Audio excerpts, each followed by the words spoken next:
राजमहल में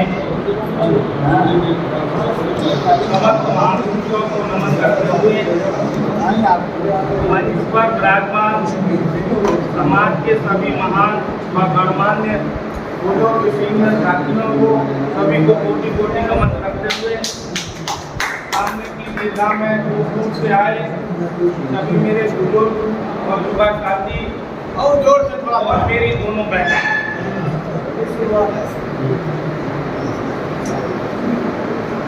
बहुत अच्छे विचार सामाजिक इधर आए हैं।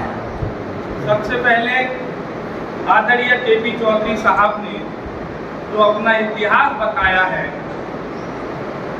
कि हम किन सूरवीरों की संतानें हैं, जिस देश के शासक हैं, जिस दौर में जाति नहीं होती थी, केवल वंशावली चलती थी, लेकिन 788 ईस्वी में इस देश में हिंदुओं का पहला शंकराचार्य जन्म लेता है। 788 ईस्वी में पहला शंकराचार्य वैष्णव मत को लेके आता है और विष्णु के अवतार पर तमाम किताबें लिखी जाती हैं जिन्हें आप धार्मिक ग्रंथ कहते हैं। एक छोटा सा किस्सा है कि जो कावड़िया कावड़ भरते हैं तो श्रवण कुमार नाम का एक कावड़िया अपने अंधे माँ बाप को 4 धाम की यात्रा कराने ले जाता है और माँ बाप को जब प्यास लगती है तो वो एक नदी के किनारे रुक करके अपने माँ बाप को पानी लेने जाता है और पानी की आवाज सुन करके आज के दौर में पूरे देश के जो भगवान श्री राम है जिन्होंने बहुत बड़ी क्रांति लाके और हिंदू मुस्लिम की विवाह करने लगी है, भगवान राम के पिता श्री शब्द मेरी बाढ़ चलाते हैं और सूरत की मौत हो जाती है। और वो जब देखने आते हैं राजा दशरथ कि मेरा चलाया तीर सही जगह लगा है कि नहीं, तो वो देखते हैं कि यहाँ तो एक युवक की हत्या हो गई। अब वो अंधे माँ बापों को श्राप देते हैं, युवा बेटे के लिए तड़प रहे हैं, वैसे ही तो अपने बेटे के लिए तड़पेगा। ये कहानी ब्राह्मणों के द्वारा लिखी गई और आपके कान में खोई गई। रामायण को लाखों साल पुराना बताया जाता है और भागवत पुराण ये कहती है कि कलयुग की जो उम्र है वो 4,32,000 साल है और इतना ही अगर जोड़ दें तो द्वापर की जो उम्र है वो 8,64,000। मैं नहीं कह रहा हूँ, ये ब्राह्मणों का वेद कह रहा है, पुराण कहती है। त्रेता युग जो है जिसमें राम पैदा होते हैं उसमें 4,38,000 और जोड़ दें 13,96,000 साल का है। कृष्ण के मरने के बाद कलयुग चालू हो जाता है। ये हमें बताया गया है कृष्ण को मरे लगभग 5,000 साल हो गए और कृष्ण से पहले राम पैदा हुए थे तो 788 ईस्वी में जिसने 4 धाम की स्थापना की, पहला जो शंकराचार्य था 788 ईस्वी से आज तक का गणित लगा लें 1400 साल से ज्यादा नहीं हुए, 4 धाम बनाए हुए। तो वो कौन सा राम था, वो कौन सा राम का पिता था जिसने तीर चलाया था, आप इस गर्भधारी को भी नहीं पकड़ पाते। उधर बुद्ध की संस्कृति जो पूरी दुनिया में फैली, लेकिन बुद्ध से आज भी हमारे लोग बचने का काम करते हैं और जबकि बुद्ध की वंशावली के होने के बाद हम गर्व के साथ ये नहीं कह पाते हैं। इस देश का प्रधानमंत्री दुनिया की किसी भी धरती पर जाता है तो वो बड़े गर्व के साथ कहता है कि मैं बुद्ध की धरती से आया हूँ और जिस बुद्ध की संतान भारत के अंदर रहती है वो अपना सीना चौड़ा करके नहीं कहती है कि मैं बुद्ध का वंशज हूँ, मैं कोलिय वंश का वंशज हूँ। जिस दिन आप कोलिय वंश का अपने आप को स्वीकार करने लगे, गर्व के साथ कहने लगे, तो कोई ऐसा पुरी का मंदिर नहीं है कि आपके राष्ट्रपति को क्या आपके आम व्यक्ति को भी उसके गर्व में घुसने से रोक जाए। तो साथियों, तमाम बातें इधर निकल करके आई हैं। बाबूजी ने जो एजेंडा तैयार किया है, सामाजिक चिंतन शिविर लगा हुआ है, महान लोग इधर बैठे हुए हैं। 77 साल से न जाने कितने लोग इस उम्र में बाबूजी श्री सत्यनारायण जी को मैं बड़ा अपने पर गर्व महसूस कर रहा हूँ कि इतने बुजुर्ग व्यक्ति कई महीनों से मुझे लगातार फोन कर रहे थे कि हम समाज के लिए करना चाहते हैं। अब मैं आज पहली बार मिला हूँ कि इस उम्र में ऐसा जोश रखते हैं समाज में लोग, ऐसे 10-20 लोग उत्तर प्रदेश में हो जाए तो मैं समझता हूँ जो क्रांति युवा करना चाहते हैं। कोई समाज जिंदाबाद, जिंदाबाद, जिंदाबाद, कोई समाज जिंदाबाद, जिंदाबाद, जिंदाबाद। तो बाबूजी के लिए मैं इसके लिए कोटि कोटि धन्यवाद देता हूँ। बाबूजी के जज्बे को मैं धन्यवाद देता हूँ। और यहाँ पे तमाम सरकारी अफसर और अच्छे अधिकारी आए हुए हैं। 77 साल से न जाने कितने पूरी समाज के संगठन इस प्रदेश के अंदर बनाए जा चुके हैं। अभी अभी भाई तो सुल्तानपुर से चलकर आए हैं, क्रांतिकारी साथी ने बताया कि मैंने वहाँ हत्या हुई, वहाँ हत्या हुई, आंदोलन किया, वहाँ हत्या हुई, पूरी समाज का एक भी संगठन। ये सच्चाई है कि अखिल भारतीय पूरी समाज जो इस भारत के अंदर पूरी समाज का सबसे पुराना संगठन है, लगभग 60 साल उसकी उम्र है। और पूरे भारत के अंदर जितने विधायक हैं, सांसद हैं, पूर्व विधायक हैं, पूर्व सांसद हैं, मेयर हैं, सारे मौजूदा व्यक्ति उस संगठन के पदाधिकारी हैं। अगर वो चाहे तो हापुड़ और मुजफ्फरनगर में जाकर के एक दिन खड़े हो जाएं तो अधिकारी की हिम्मत नहीं की जाती का प्रमाण पत्र रोक जाएं, लेकिन ऐसा कलेजा नहीं है उनके पास। क्यों नहीं है? उनकी जो राजनीतिक परवरिश हुई है, जिस परिवार में हुई है, जिस संस्कृति में हुई है, वहाँ उन्होंने गुलामी सीखी है। उन्होंने गुलामी के अलावा और कुछ सीखा नहीं है।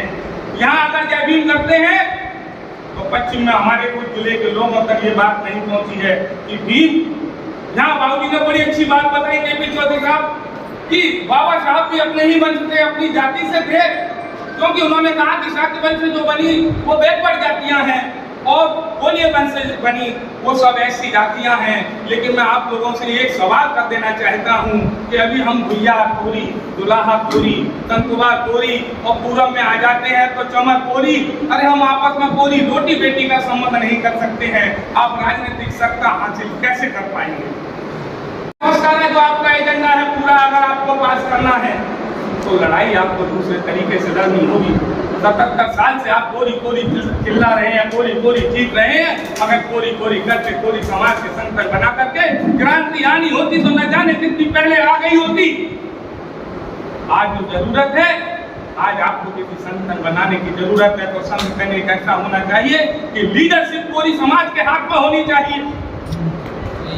जिस प्रकार से भाई उदय प्रताप जी ने राष्ट्रीय अम्बेडकर सेना बनाई है और वो अपनी क्षमता के अनुरूप कितने जनपदों में उसको फैला सकते हैं, चला सकते हैं, आंदोलन कर सकते हैं, कर रहे हैं। और उत्तर प्रदेश के अंदर अगर ऐसा लगता है कि कुछ साथी ये कहते हैं कि अम्बेडकर सेना के नाम से हम जुड़ेंगे तो हमारी तरफ के लोग थोड़ा एलर्जी रखेंगे। किसी महान पुरुष से, जब महान पुरुष के नाम से आपका अगर कोई संगठन चलता है तो एलर्जी जैसी बात नहीं आनी चाहिए। और जगदीश महावन डरपोक में से नहीं है, डरता नहीं है। भारतीय जनता पार्टी का आधे से ज्यादा पूरी समाज उधर पदाधिकारी है भाजपा में, और बड़े बड़े भाजपाइयों से भिड़ने का काम करता है और हर चुनाव में भाजपा के खिलाफ दूसरी किसी भी पार्टी को लड़ाने का काम करता है। न जाने कितने मुकदमे जगदीश महावन को हो गए, लेकिन विचारधारा के साथ कभी समझौता नहीं किया है। तो आज के दौर में अगर आपको फिर से कोई संगठन बनाने की जरूरत है तो जो लोग शादी ब्याह कराते हैं, शादी ब्याह कराने का संगठन बना लें। जो लोग जागरूक करना चाहते हैं वो जागरूक करने का अपना संगठन बना लें। लेकिन आज जो जरूरत है संगठन बनाना है तो संगठन से सत्ता की ओर अगर ये कदम उठा सकते हैं, संगठन बनाने के बाद सत्ता पर पहुंच सकते हैं। आपके संगठन में सत्ता में पहुंचने की कोई वैचारिक सोच है तो आप संगठन बनाएं। अन्यथा कितने संगठन चल रहे हैं उनको डबली कितने को और क्यों नहीं डबली बनाने की कोशिश कर रहे हैं।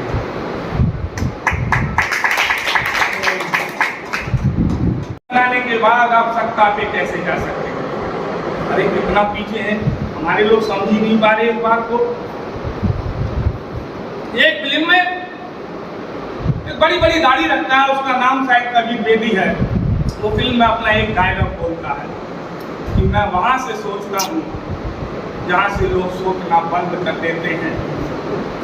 इस देश का ब्राह्मण वहीं से सोचता है जहां से इस देश के SC/ST OBC सोचना बंद कर देते हैं और वो ये कह देते हैं कि फुल प्लानिंग है। हमारे लोग कह देते हैं इससे अच्छा अब और नहीं हो सकता, हमने जो सोचा है ये फॉर्मूला सबसे बेहतर है, अब इस पर काम चालू कर देना चाहिए। वहां से तो ब्राह्मण सोचना चालू करता है जहां आप 100% अपने को बताते हैं। तो आपको सोचने का तरीका बदलना होगा।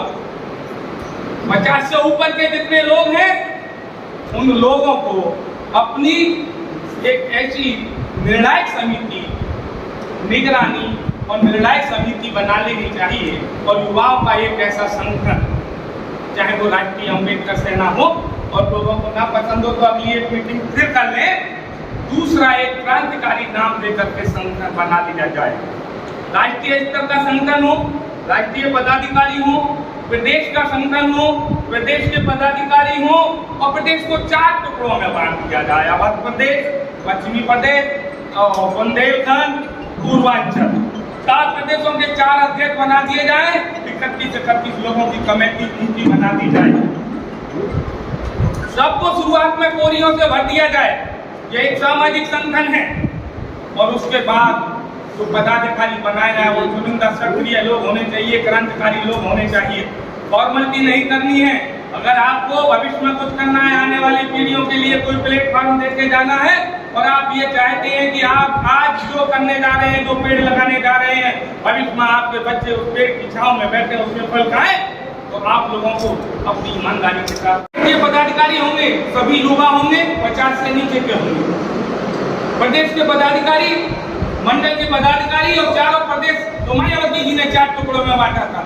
4 प्रदेश के पदाधिकारी आप पूरी समाज में चुने जाएंगे, लेकिन उनका काम अब ये होगा अगला कि हर राष्ट्रीय पदाधिकारी, प्रदेश का पदाधिकारी और 4 छोटे-छोटे 4 टुकड़ों में बांटे प्रदेशों के पदाधिकारियों का काम ये होगा कि हफ्ते में एक दिन कोई भी चुन ले। हर हफ्ते में वो जो बड़े पदाधिकारी हैं अन्य जाति के, SC, BC के, उन लोगों के पास जो राजनीतिक तौर पे जैसे हम पिछड़े हैं, हमसे भी ज्यादा पिछड़े लोग हैं, उनके एक व्यक्ति के घर जाके मीटिंग करेंगे। हर हफ्ते बड़ा पदाधिकारी कोशिश करेगा कि मैं अन्य जाति के व्यक्ति को इस संगठन से जोड़ूं। अगर 1 साल के अंदर आप हर जाति के टाइटल को अपने संगठन के साथ जोड़ पाते हैं और इसी दरमियान आपको समाज के अंदर हो रहे अन्याय अत्याचार के खिलाफ कहीं आवाज बुलंद करने का मौका मिलता है तो बड़ी संख्या में पहुंचकर ये ना देखें कि वो कोई है, वो SC हो, ST हो या OBC हो, उसके लिए आवाज बुलंद करना सीख लें। अगर आप किसी के लिए लड़ेंगे तो जरूर वो आपके साथ जुड़ेगा। अकेले गोली करने से बात नहीं चलेगी। अब जो सामाजिक संगठन होगा तो 60 जाति का संगठन होगा, लेकिन उसका नेतृत्व है कि लीडरशिप पूरी समाज के हाथ में होगी। और आज के दौर में हमारे युवाओं के पास ये क्षमता है कि वो संगठन चला सकते हैं, वो संघर्ष कर सकते हैं, बड़े से बड़ा आंदोलन खड़ा कर सकते हैं, परिवर्तन ला सकते हैं। उन्हें जरूरत है कि समाज के जो बुद्धिजीवी वर्ग के लोग हैं, समाज के जो रिटायर्ड और वर्तमान अधिकारी हैं, वो उनको मुद्दे लिख करके दें। जैसे कि आपके संगठन को शिक्षा पर कोई आंदोलन करना है और आपके जिला विद्यालय निरीक्षक इधर बैठे हैं और ये आपको एक मुद्दा लिख के दे दें कि आप एक बड़ा आंदोलन खड़ा कर दें और इस सरकार से मांग करें कि जितने उत्तर प्रदेश के सरकारी स्कूल हैं 12वीं तक के, उन सब में पढ़ाई इंग्लिश मीडियम कराई जाए। इंग्लिश मीडियम पढ़ाई चालू हो जाती है तो आपके गरीब बच्चों के, अनुसूचित जाति के बच्चों की भला होगा कि नहीं होगा। शिक्षा की लड़ाई इधर से लड़ेंगे। हमारे बहुत सारे गरीब लोग हैं जो पैसे की वजह से प्राइवेट पढ़ाई नहीं करा पाते हैं। आप आंदोलन करें और इस बात का भी करें कि जो बोर्ड का पेपर होता है, जो प्राइवेट स्कूल है, हाई स्कूल इंटर का बोर्ड, उनकी जो किताबें हैं वो इंग्लिश मीडियम और जो सरकारी स्कूल की किताबें हैं वो इंग्लिश मीडियम, दोनों का कोर्स एक जैसा होना चाहिए। हम देखते हैं कि कट्टू जीतता है कि घोड़ा जीतता है। देखिए, एक साथ एक जैसी आप अगर पढ़ाई शिक्षा देंगे तो आरोप लगाया जाता है कि प्रतिभावान व्यक्ति SC में नहीं मिलते हैं। नौकरी में लोग जो आवेदन करते हैं तो उसमें NFS नॉट फाउंड सूटेबल लिख दिया जाता है, यानी कि हमारे लोग गधे हैं और वो बड़े विद्वान हैं। शिक्षा अगर एक जैसी होगी, दोनों को एक जैसी मिलेगी, तो फिर उसके बाद जो अपने आप को तेल मालिश करके देश का घोड़ा तैयार करते हैं, हम जैसे तक हमारे बच्चे को घोड़ों को हराने का काम करेंगे। तो साथियों, लोग कम जगह से आए हैं, लेकिन चुनिंदा लोग आए हैं, क्रांतिकारी लोग आए हैं। घर से वही निकलता है जैसे समाज की चिंता होती है, और चिंता की कोई मुझे ऐसी बात महसूस कभी नहीं हुई है कि लोग कम आए हैं। क्यों कि आते वही हैं। हर समाज की लड़ाई चंद लोग ही लड़ते हैं, पूरा समाज कभी किसी लड़ाई को नहीं लड़ता है। और इतने चंद लोग हमारे समाज में पढ़े लिखे विद्वान, अब advocate, MA, Dinesh ji MA हैं, मोहित एडवोकेट जी मुजफ्फरनगर से आए हैं, वकील साहब कई बड़े प्रोग्राम अभी भी मीरापुर विधानसभा में इन्होंने बीजेपी को चुनौती देने का काम करा है, लेकिन हम अकेले चुनौती देकर के कोई परिवर्तन नहीं ला सकते। और चाहे तो अगली मीटिंग एक बड़ी बुला ली जाए, आज से 2 महीने 3 महीने बाद बुला ली जाए, नवंबर के बाद खंड में बुला ली जाए, एक मीटिंग और पूरे प्रदेश में बुला ली जाए और नाम तय करके आए। कमेटी भी यही बना दी जाए, शॉर्ट में बना दिया है 10-10 लोगों की राष्ट्रीय और प्रदेश, और संगठन का नाम तय कर दिया जाए। तो भैया नहीं लगा संगठन को नाम तो आज ही आज हो, अगर सहमति बन जाती है और किसी के लिए सहमति बन जाती है, कोई नए नाम पर सहमति बन जाए या राष्ट्रीय अम्बेडकर सेना पे सहमति बन जाए, लेकिन सबकी सहमति बन जाए, काम तभी आज के कार्यक्रम का अपने जिले में अलीगढ़ में कैसे बनता है? आज जो कार्यक्रम लखनऊ में हो रहा है, अलीगढ़ में कैसे लोग जाते यहाँ आ गया हुआ क्या सोशल मीडिया पे जाकर कैसे आप करेंगे अलीगढ़ में, तो बताइए। साथियों, चिंतन शिविर तय हो जाता मामला, ठीक है, वरना पूर्वांचल से भैया आप आ जाओ अपनी सेना लेके, और पश्चिमांचल से मेरे मोहित एडवोकेट और दिनेश भैया आ रहे हैं, दोनों का मिलन हो जाएगा यहाँ लखनऊ में आकर के। हम देखते हैं उत्तर प्रदेश के अंदर कैसे क्रांति नहीं आती। आज केवल आप तीनों सेनापति इतना वादा कर जाए कि इस प्रदेश के अंदर जब भी कोई जघन्यकांड समाज के खिलाफ होगा, आप तीनों आपस में बात करके एक बड़ा भूल बजाने की कोशिश करेंगे। जगदीश माहौर आपके साथ है, और न जाने कितने साथी आपके साथ हैं। जैसे फतेहपुर में कोई आवाज उठाने नहीं पहुंचा है और मजबूरन लोगों ने भीम आर्मी से संपर्क किया, तब जाके वहां धाराएं बड़े बढ़ाई गई हैं केस में। अरे कब तक मोहताज रहोगे, कब तक मोहताज रहोगे किसी औरों के? आप अपनी लड़ाई भी अपने बल पर 77 साल की आजादी के बाद लड़ना नहीं सीखे हैं। एक हो जाओ, एक हो जाओ, एक हो जाओ, कब तक एक हो जाओ? आप मैदान में उतर जाओ, लड़ जाओ, जैसे मैं अलीगढ़ में उतर जाता हूँ, लड़ता हूँ, अपने आप लोग आते रहते हैं। 65 दिन बैठा, 65 दिन, 11 दिन भूख हड़ताल की, अधिकारियों को नवाया और मुझे भूख हड़ताल से हटाने के लिए मुझे आश्वासन दिया। आज के आज ही अरेस्टिंग होगी। 11 दिन हो गए थे, मेरा 13 किलो वजन घटा था। अधिकारी चिंतित थे कुछ हो गया तो ऐसा ना हो यूपी की सारी पार्टियां आंदोलन करेंगी। कोई आंदोलनकारी के साथ अगर कोई घटना हो जाती है तो जितने राजनीतिक दल हैं उन्हें राजनीतिक रोटी सेकने का मौका मिल जाता है, तो सरकार को मौका नहीं देना चाहती है। इसलिए जब उन्होंने देखा कि इनकी तबीयत बिगड़ती जा रही है, कमजोरी आती जा रही है, तब उन्होंने आनंद फानंद में कहा कि ठीक एसपीसीटी चारों बड़े अधिकारियों ने आश्वासन दिया कि हम आज के आज अरेस्टिंग करेंगे, आप भूख हड़ताल समाप्त कर दें। हमारे बुजुर्ग बड़े भाई सुरुचिलाल महोदय आए, वो मेरे साथ 2 बार भूख हड़ताल पे बैठ चुके हैं, खड़े हो जाए। हमें आश्वासन दिया, हमने जूस पी करके भूख हड़ताल तोड़ी। एडीएम बोला आप अब अनशन से हट जाए। हमने कहा हमने अनशन तोड़ दिया है, लेकिन धरने पे बैठे हैं, आप अरेस्टिंग करके ले आओ, धरना भी हटा देंगे। तो हम जानते थे इतने दिनों से लड़ रहे हैं, ये जो सरकार है, इस सरकार में अधिकारी सरकारी की सोच के अनुरूप काम कर रहे हैं और ये हमारे साथ दगा कर सकते हैं। जगदीश माहौर ने जूस किया, भूख हड़ताल हटाई, लेकिन धरना नहीं हटाया। और जो सोचा था कि बेईमानी होगी, अगले दिन तक अरेस्टिंग नहीं हुई, दूसरे दिन अरेस्टिंग नहीं हुई, तीसरे दिन अरेस्टिंग नहीं हुई। 1.5 महीने तक उन्हें मुझे धरने पे बैठना पड़ा। ये सरकार की निकम्मी है। आप जिस सरकार को हिंदू के नाम पर वोट देने का काम करते हैं, जिस सरकार को अपना कहते हैं, आपके कान में ठूस कर जो भर दिया गया है भूसा कि मुसलमान तुम्हारा दुश्मन है। अरे मुसलमानों ने तुम्हारे आरक्षण का कभी विरोध किया हो इस धरती पर, को बता दो वो कैसे आपका दुश्मन है? मुसलमानों को आज भी बेटियां ब्याहने का कोई काम करता है, शादियां करने का काम करता है तो सबर जाति के लोग करते हैं, जो आप पर केवल हिंदू मुस्लिम करके आपका वोट लेते हैं। और अभी रेड्डी साहब जो है, जो मुख्यमंत्री हैं आंध्र प्रदेश के, उन्होंने इसी सरकार में समर्थन रहते हुए मुसलमानों के लिए 4% आरक्षण दिया है। अरे आप मुसलमानों के कट्टर विरोधी हो तो फिर उससे समझौता क्यों है आपका? ये राजनीति है दोगली। और हमारे लोग ये चाहते हैं कि उदय प्रताप ईमानदारी की राजनीति करें, जगदीश महावर ईमानदारी की राजनीति करें। नहीं कर पाएंगे। हम तो 100 ग्राम बोलेंगे और काम करेंगे 500 ग्राम, और जहाँ 500 ग्राम बोलेंगे काम नहीं करेंगे 5 ग्राम। बहुत बहुत धन्यवाद भैया। ये बहुत बड़ा तो संगठन से सत्ता की ओर, तो संगठन तय कर लें, बना लें।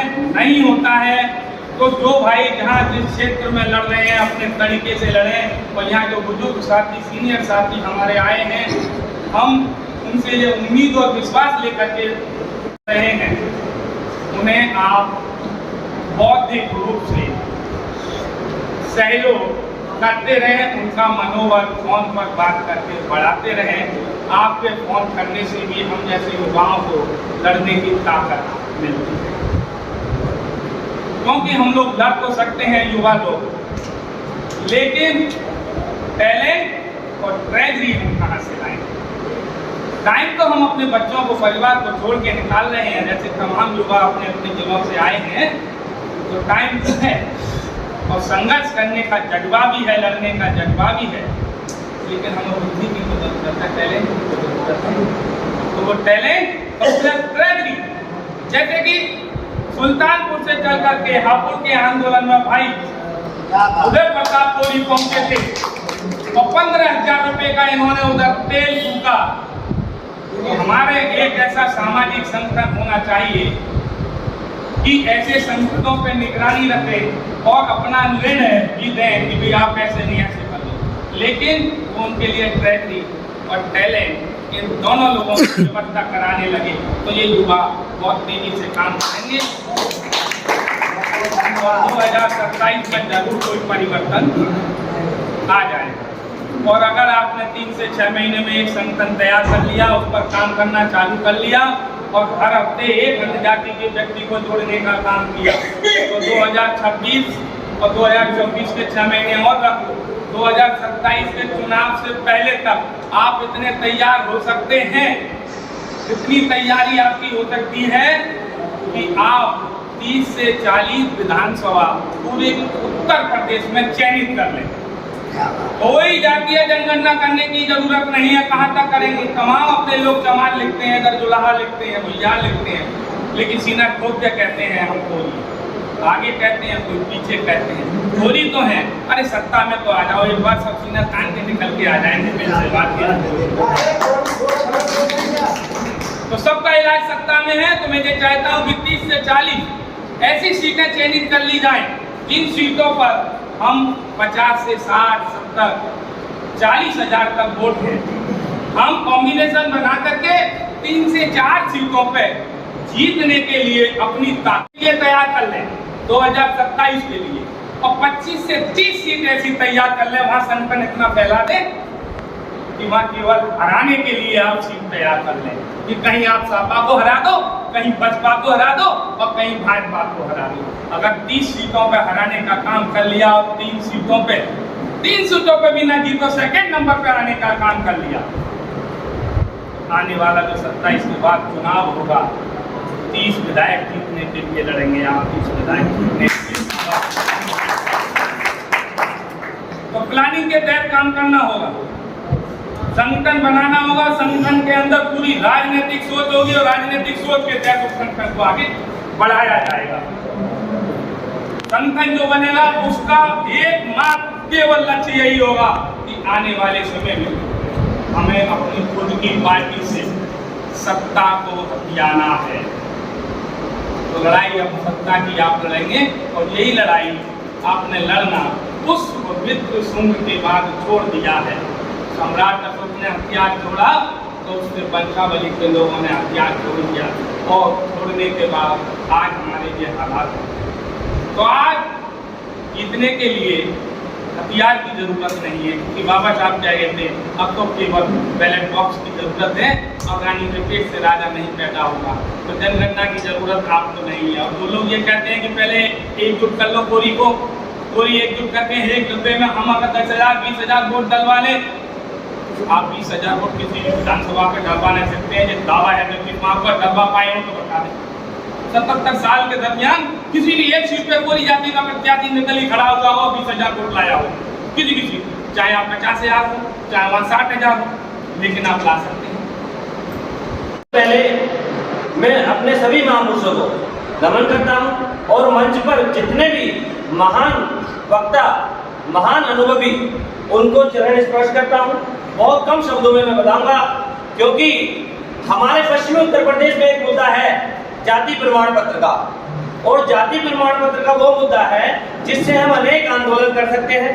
और आंदोलन, जैसा भी बाबूजी ने बताया, आंदोलन से सत्ता तक या सड़क से संसद तक, ये हमारे पश्चिमी उत्तर प्रदेश में एक मुद्दा है।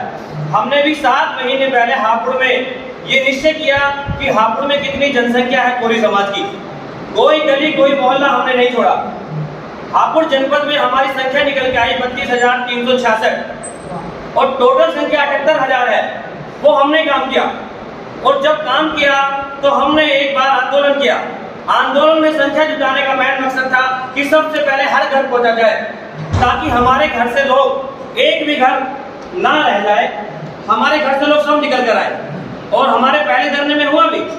फिर हमने दोबारा धरना शुरू कर दिया। दोबारा धरना जब हमने शुरू किया तो हमारे बीच माहौर जी भी, प्रताप जी भी, कानपुर से भी और पंजाब से भी अनेक लोगों ने भाग लिया, जिससे अधिकारियों में एक बहस पैदा हुआ। और हमारी जो शर्तें थी मात्र दूसरे दिन ही मान ली गई, और एडीएम एसडीएम सबने हमें 9 बजे तक बिठा के रखा कि दिनेश जी धरना बंद कीजिए, दिनेश जी धरना बंद कर दीजिए। हम आपकी सारी शर्तें मानने को तैयार हैं। आज हापुड़ जनपद में तीनों तहसीलों में जाति प्रमाण पत्र सुचारू रूप से जारी है। अपनी संख्या के क्रम पर, क्योंकि जिसके पीछे संख्या नहीं है वो नेता नहीं है।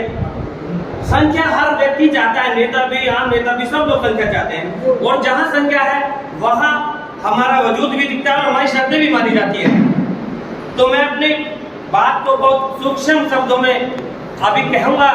मेरा बस यही कहना है कि हर जिले में अपना अपना संगठन तैयार करें। संगठन तैयार करने के बाद वहाँ एक रूपरेखा, जो हमारे आदरणीय, जो महान वक्ता, महान अतिथि बैठे हैं, वो जो आज निर्णय लेंगे हम मानेंगे। सभी को मानना चाहिए, अलग अलग ना लड़िए। एक अभी व्हाट्सएप पे आया था कि दुश्मन ताकतवर नहीं है बल्कि मजलूम अलग अलग लड़ रहा है। हम लोग अलग अलग लड़ रहे हैं, दुश्मन ताकतवर नहीं है। तो मेरा तो यही अनुरोध है सभी से। हमारे चरण सिंह भैया, आर्य जी, महिपाल जी कोलंबे से हैं, और हमारे राहुल जी जो बहुत ही अच्छा कार्य निभाते हैं। हमारे हापुड़ जनपद में जब बात लखनऊ की आई कि लखनऊ चलना है भाई, कौन कौन चलेगा, तो देखिए 100 लोग तैयार हो गए लखनऊ के लिए। 100 लोग, क्योंकि संगठन है हमारे पास। खूब छाटने के बाद भी 4 लोगों ने कहा 4 तो चलेंगे ही चलेंगे भाई साहब, जबकि 1-2 की बुलाव थी। जब संगठन आपके पास होगा तो हर जिले में आप जाएंगे, 2-2 गाड़ियां, 4-4 गाड़ियां भरने की हिम्मत रखिए। ताकत अपने आप पता पड़ जाएगी कि गौरी समाज की ताकत है। चाहे बुंदेलखंड हो, चाहे पश्चिमी हो, चाहे अवध हो, संख्या दिखा दीजिए। अधिकारी नहीं, सरकार आपके सामने नतमस्तक होगी। मैं अपनी वाणी को विराम देता हूँ। जो आज करेंगे वही होगा।